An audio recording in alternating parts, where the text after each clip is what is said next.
For Black History Month, I'm talking about the work of one black biblical scholar or theologian every day, and today is Renita Weems' book, Battered Love, Marriage, Sex, and Violence in the Hebrew Prophets. Weems' book is a re-examination of the violence inherent in the bridal theology of the Old Testament or Hebrew Bible. For those who don't know, bridal theology is an extended literary and theological metaphor primarily used in the biblical books of Hosea, Jeremiah, and Ezekiel, in which the relationship between ancient Israel and God is imagined to be like a relationship between a wife and a husband.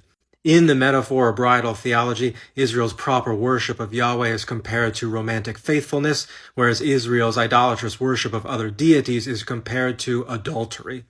And as Weems points out, Israel as the wife figure is subject to all manner of abusive violence at the hands of God, the jilted husband figure. Israel is beaten, forcefully exposed, sexually humiliated, and abandoned by her partner. Weems attempts to walk a very fine line in her analysis of these passages. On the one hand, Weems wants to draw attention to how morally problematic this language can be. After all, these metaphors only function in a social and cultural environment where there's a collective belief that it is justified for a dominant partner in a romantic relationship to inflict violence on a subordinate partner for infidelities either real or perceived. And by continuing to invest value in these metaphors, we continue to keep alive these justifications for violence.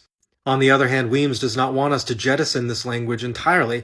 Instead, she wants to refocus on how this language communicates the brokenheartedness of God and the vulnerability of God before our infidelities.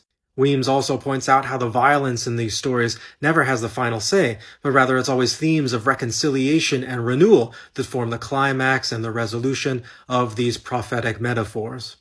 Weems' willingness to ask questions of some of the most difficult material in the Hebrew Bible is a testament to her interpretive courage and to her sensitivity to the real-world effects that this metaphorical language can have on people's intimate relationships.